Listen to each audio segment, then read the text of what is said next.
Olá pessoal, a aula de hoje será sobre física dos estuários. Estuários são ambientes extremamente importantes que boa parte da sociedade humana usa, vive perto. Muitas cidades foram feitas ao redor de estuários por serem fáceis de ter porto, uma região que normalmente propicia a construção de portos, tem um acesso fácil à água doce e são ambientes interessantes sob todas as óticas da oceanografia. A oceanografia química de estuários é única, a parte biológica, a parte geológica e a parte física também, é ela que nós vamos dar uma olhadinha agora.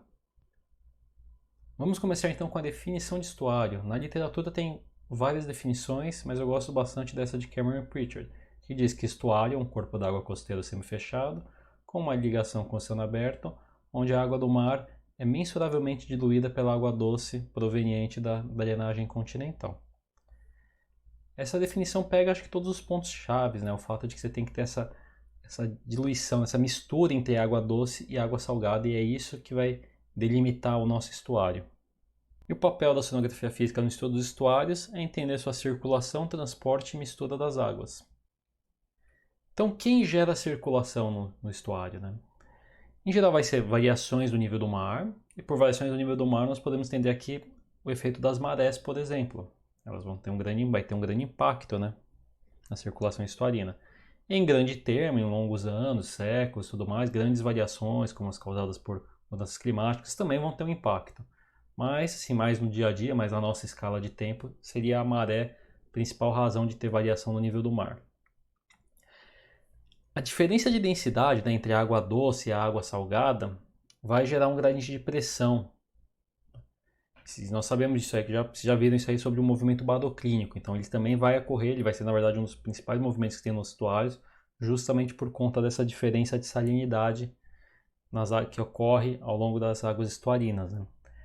A circulação remota também é importante, né, na plataforma continental adjacente. Às vezes se tiver algum vento remoto gerando alguma dinâmica de Ekman na plataforma ou algo do tipo, ou uma passagem de onda de Kelvin, seja lá qual for o fenômeno que estiver ocorrendo na plataforma próxima ao estuário, é possível que também tenha alguma influência na circulação estuarina. E por fim tem o próprio vento local, né? Ventando onde estão as águas estuarinas, né? O vento que está sobre o estuário pode acumular água em alguma porção do estuário e gerar um gradiente de pressão que vai resultar em movimento. Mas no primeiro momento, né, vamos focar nos dois primeiros elementos dessa lista, que seria entender o equilíbrio que ocorre entre a maré, que causaria essas variações do nível do mar, e a descarga fluvial, que vai ter um grande impacto na diferença de salinidade, como que ela ocorre ao longo do estuário. Então, para entender um pouco a circulação estuarina, esses são os dois primeiros passos a se abordar antes de ir para a parte mais complicada. A descarga fluvial, ela depende principalmente da drenagem continental.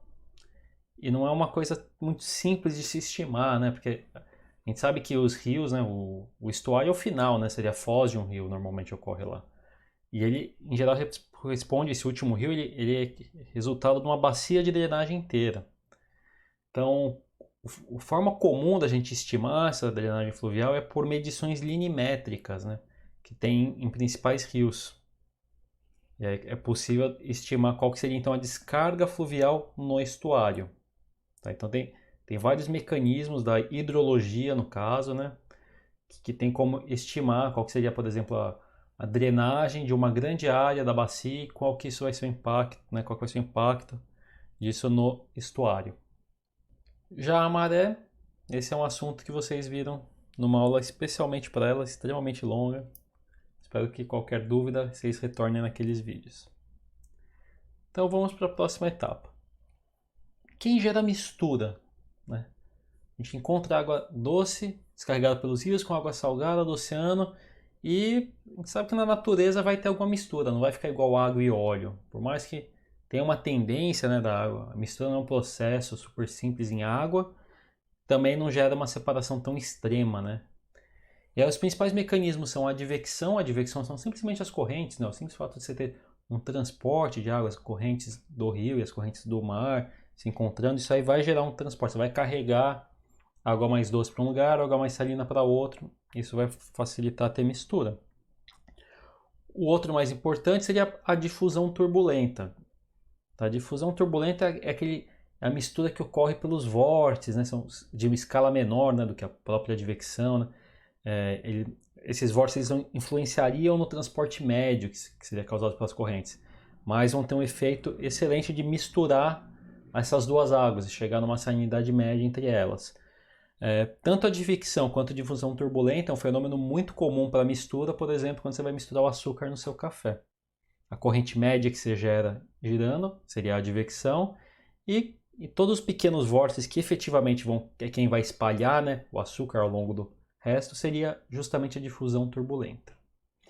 E aí tem mais um mecanismo de mistura possível que é um pouco diferente, talvez vocês não tenham visto ainda, que é o entranhamento. Eu vou explicá-lo numa situação mais comum para vocês, depois a gente tenta voltar aqui para o estuário. Esse entranhamento vocês já viram. Se alguém aqui já olhou o mar, já viu a praia, vocês já viram o entranhamento acontecer. Mas o entranhamento mais comum de se observar no mar é o entranhamento do ar. Tá? O entranhamento ele ocorre quando você tem uma interface entre dois fluidos, então o oceano e a atmosfera são dois fluidos, tem a água e o ar. E aí quando uma onda faz aquele tubo e quebra, o ar que estava embaixo da onda, lá no tubo, ele foi injetado para dentro da água. Na verdade, ele foi entranhado. Esse é o termo correto. Isso é o entranhamento. O fluido mais denso conseguiu capturar o menos denso e colocar para dentro dele. Obviamente, a gente sabe que isso vai ter forças de empuxo, né? O ar é mais leve, sim, e vai querer sair. E nessa, você acaba tendo misturas. No caso do ar, a água forma as bolhas e toda aquela espuma. É isso que a gente acaba vendo.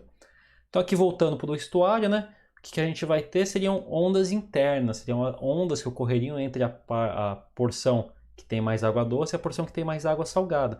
Ondas internas também quebram. E quando elas quebrarem, é quando você vai ter um entranhamento, então, da água menos doce para dentro da mais doce. Mas pode acontecer até o inverso, mas é possível que talvez nessa quebra se solte uma porção mais salina que fique numa parte mais alta da coluna da água no meio da água doce. Ela vai querer retornar e, né, nesse processo vai ocorrer a mistura.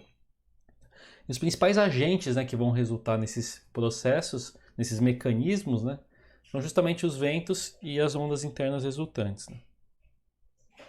As características dos estuários costumam ser tão diferentes e únicas que por muito tempo era considerado que cada ambiente estuarino era uma coisa completamente única, e apesar de ter um fundo de verdade, né, a maioria dos casos realmente cada ambiente tem sua característica. No meio do século passado, né, na década de 50, houve um esforço para tentar deixar isso um pouco mais simples, né, para classificar os estuários, de forma que apesar de ter características únicas, a gente pode pegar alguns estuários e colocar no mesmo grupo com similaridades. Então tem duas principais formas de caracterizar estuários. Existem outras, mas essas aqui são mais tradicionais. E uma mais do ponto de vista da oceanografia geológica, que é baseada em geomorfologia. A gente vai comentar aqui um pouco, porque é relevante, né? A gente tem que entender aonde está a água antes de querer entender como a água se movimenta, né? E uma segunda forma de classificação, que já seria mais puxando para a oceanografia física, que é baseado na estratificação de salinidade. Então, começando aqui pela geomorfologia, né, foram definidos que você tem praticamente 4 tipos de estuários. O de planície costeira, de fiord, construído por barra e outros. Tá? E nesse outros, aí qualquer coisa que não fosse um dos outros 3 entrariam. O de planície costeira é um dos mais comuns que nós temos. Tá? Eles ocorreram quando teve a transgressão do mar no Holoceno, né? E acabou inundando os vales dos rios. E em geral é regiões que têm baixa declividade, por isso que é uma planície costeira, né? Tem pouca variação topográfica e consequentemente são estuários rasos de forma geral. A relação entre eles são muito mais largos do que eles são profundos, é uma característica dos estuários de planície costeira. Eles são muito comuns em regiões tropicais e subtropicais. Então, boa parte dos estuários do Brasil são desse tipo, como o do exemplo que está aí, que é o do Rio São Francisco. Os fiordes são um dos estuários mais interessantes que tem. Esses aí já são mais antigos, eles foram gerados no Pleistoceno, quando teve a a era glacial, porque eles são provenientes de glaciações. Tinham os glaciares, esses glaciares fizeram peso, geraram um afundamento e acabou formando esses estuários que são onde depois que no final da era glacial, né, acabou sendo inundado com água do mar. E eles têm uma conexão muito pequena com o oceano, apesar de serem muito profundos. Né? Daqui a pouco a gente vê um esqueminha que fica mais claro isso. E os estuários, eles em geral acontecem em altas latitudes, né? E os mais famosos, igual esse que está aí no exemplo, é justamente na Escandinávia, né? Mas não é nem um pouco exclusivo de lá, tá? Você tem fiordes no Canadá, no Alasca, na Rússia e também tem no Hemisfério Sul, tá? Na Patagônia chilena também é possível encontrar fiordes lá, também são muito bonitos. Então, olhando de lado, um fiord ele tem essa característica que o torna um tanto quanto diferente dos outros estuários, né? Ele é bastante profundo, a relação dele entre largura e profundidade é bem diferente de planície costeira que a gente tinha visto antes. Então ele, apesar de ter às vezes centenas de metros de profundidade, a conexão dele com o oceano, em geral é uma região rochosa que tem poucas dezenas de metros no máximo de conexão com o oceano. Então a troca de água com o oceano fica extremamente limitada. E isso determina algumas características dele, né? Porque acaba entrando pouca água, ele troca pouca água com o oceano, de maneira que você acaba tendo sempre uma água, e a água do oceano vai entrar mais salgada, né? E aí essa água vai acabar indo para o fundo, e você vai ter menos mistura porque tem menos água entrando, renovando, né? Porque ele é bastante fechado. Então ele tem essa característica diferente. Daqui a pouco a gente vê qual que é o impacto disso na estratificação de salinidade. O outro tipo de estuário é o construído por barra. Ele também ocorre em uma planície costeira, tá? Mas ele tem uma diferença de que ele já começa a ter depois de ter inundado o vale do rio, começou a ter processos sedimentares bastante intensos que gerou uma barra bloqueando esse vale original, né? Um exemplo fantástico desse aí é justamente o sistema estuário lagunar de Canané-Iguape, que tem no sul do estado de São Paulo. E você tem a Ilha Comprida, que é exatamente essa barra que bloqueou o acesso ao estuário. Ela é totalmente sedimentar, essa ilha. É puro sedimento e, e, e forma essa barra, né, que modifica como que se dá o acesso ao estuário e tudo mais. E por fim tem alguns outros tipos. Um dos tipos é o delta. Em geral são em rios bastante fortes, né? Tem mais de um tipo de delta. Esse exemplo aí do delta do Amazonas, né? Seria um delta de enchente, que também muitas vezes é simplesmente chamado de delta estuarino. E o que acontece é que é de enchente por quê? Porque a maré ela é intensa o suficiente, aí é uma região de macromaré, né? As marés são bastante fortes, né? No norte do Brasil, né? E acaba trazendo os sedimentos para dentro do estuário. Então o delta se forma na porção interna do estuário. Né? E aí você tem o quê? Você tem toda essa formação de ilhas sedimentares nessa parte interna do delta. Ao contrário, o outro tipo de delta, né, que seria o delta de vazante ou simplesmente delta, a gente tem o rio Mississippi nos Estados Unidos. Que você percebe que o delta dele é para fora do que seria a linha de costa, né? Ele é como se fosse externo ao continente esse delta. Isso aí se dá porque justamente as marés são fracas, o rio é mais intenso e o sedimento que ele joga para formar esse delta com as ilhas sedimentares vai para fora além da linha de costa. E para fechar os tipos de estuários, a gente tem um do tipo tectônico, ou também conhecido do tipo ria. Ele se formou quando teve a elevação da parte continental, onde estaria o vale interior do rio, né? Ocorreu quando teve o alívio do peso por conta do descongelamento na última era glacial. E posteriormente, quando teve a subida do nível do mar, o rio acabou sendo inundado e acabou formando esse estuário. Ele em geral ocorre em regiões montanhosas, de latitudes médias para altas, né? E uma curiosidade dele é que a forma geométrica dele é bem irregular, né? E aqui a gente oferece como exemplo o caso do estuário da cidade de São Francisco, nos Estados Unidos. Indo agora para a classificação pela estratificação de salinidade, que é mais relevante do ponto de vista da sonografia física, porque vai ser uma consequência dos processos de circulação e mistura. E aí, justamente isso vai determinar se a mistura é fraca, forte ou moderada. E tem um caso a mais aí, que seria o tipo fortemente estratificado, que tem a ver com o fato de o estuário ser profundo, né? Então, o tipo cunha salina é um caso em que tem pouca mistura. Tá? A água do mar com a maré, conforme ela adentra a zona de mistura estuarina, ela vem por baixo da água doce, como se fosse uma cunha. É daí que vem o nome. Então, esse esquema aqui daria uma visão lateral, né? Onde a gente tem aqui o rio avançando e a água do mar vindo por baixo. É claro que vai ter alguma mistura e tudo mais, mas se pensar que isso aqui toda é a zona de mistura, a mistura é bem pouca, né? Bem reduzida. Para esquematizar, na verdade, né, tem o que seriam 4 estações, né, 4 perfis de salinidade, como se alguém fosse lá medir com o CTD, o que mostraria cada um desses perfis, na estação 1, estação 2, 3 e 4. Então, na estação 1, perceba que é praticamente só água do rio. Né? Aqui é só água do rio. Uma salinidade praticamente zero da superfície ao fundo. Na estação 2, você começa a ter um pouco de variação de salinidade perto do fundo, mas ainda é predominantemente água doce. Né? Quando chega na estação 3, é o caso em que na superfície a água ainda é doce, totalmente doce, mas no fundo já é totalmente água do mar, que na estação 3. Então esse é um caso em que você tem água doce por cima, água do mar embaixo. E na estação 4, que se observa que já tem na superfície a mistura entre água do rio e água do mar. E no fundo é a água do mar também, porque você já está onde ocorre essa cunha salina. Né? Então, esse tipo de estuário ocorre basicamente onde nós temos o quê? O rio é muito mais intenso do que a maré. Né? Em geral, ou a maré é muito fraca, né? Tem que pensar que sempre é relativo isso, né? Ou o rio é muito forte.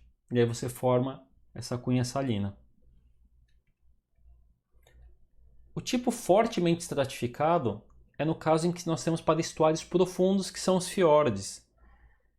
E ocorre aquela situação, né, em que na superfície veio a água doce proveniente do rio, e como o contato com o oceano é pequeno, né, a capacidade de troca de volume é muito menor comparada com o volume total do estuário, você tem uma baixa renovação de água. Então a água do mar adentra no estuário, afunda por ser mais densa, né?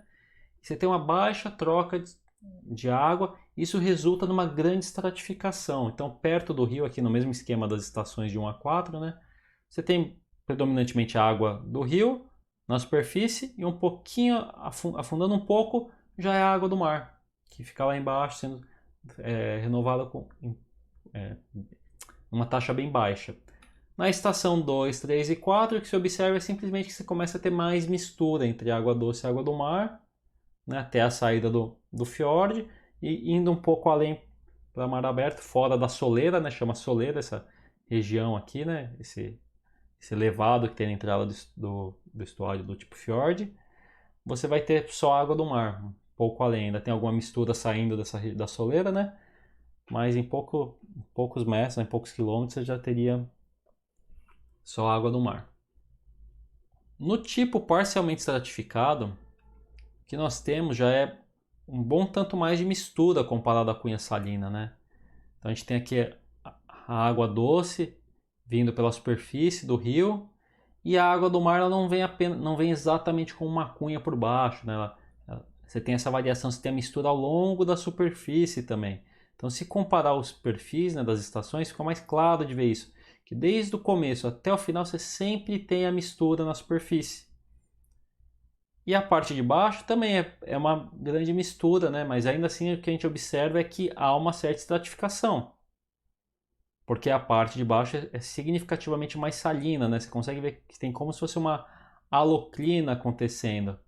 Então, seria uma haloclina numa escala bem pequena, bem diferente da que se tem em oceano aberto, mas a gente tem como se fosse uma haloclina ocorrendo nessa situação também. Esse é um caso em que o rio e a maré, né, o efeito da descarga fluvial e o efeito da maré, eles são aproximadamente equivalentes, né? Eles têm intensidade próxima, parecida, então você não é um que vence o outro, né? No caso da Cunha Salina era o rio que era muito mais forte, nesse caso aqui está equilibrado a contribuição dos rios e a contribuição da maré. Indo para o último tipo de estuário nessa classificação por salinidade, né? Nós temos o caso bem misturado, que é o caso em que aqui estaria representado a circulação, né, pelos vetorzinhos aqui, pelas flechas, por um caso de vazante de maré, né? Você tem o rio saindo aqui, né? Mas a maré está vazando também. E está todo mundo indo na mesma direção aqui na circulação. E se você for olhar os perfis de salinidade em cada uma das estações, eles têm pouquíssima variação na vertical. Eles são sempre água bem misturada. A água doce está misturada com a água do mar, da superfície ao fundo ao longo do estuário. Você tem essa transição de água do mar para água do rio, mas ela ocorre da mesma forma da superfície ao fundo, né? Como se estivesse se movimentando. Se a maré fosse uma maré enchente, todas essas flechinhas estariam ao contrário. E a gente ia ter a água adentrando o rio, a água doce, né? Então você ia ter o deslocamento de todas essas linhas de mesma salinidade mais para dentro do estuário. E é assim que ia ficar acontecendo. Esse é um caso que vai ocorrer quando a maré for mais intensa. Então, em geral, quando as marés são muito mais intensas, a gente cai nessa situação. E, num ponto de vista de geomorfologia, vai ser comum nos casos dos estuários construídos por barra.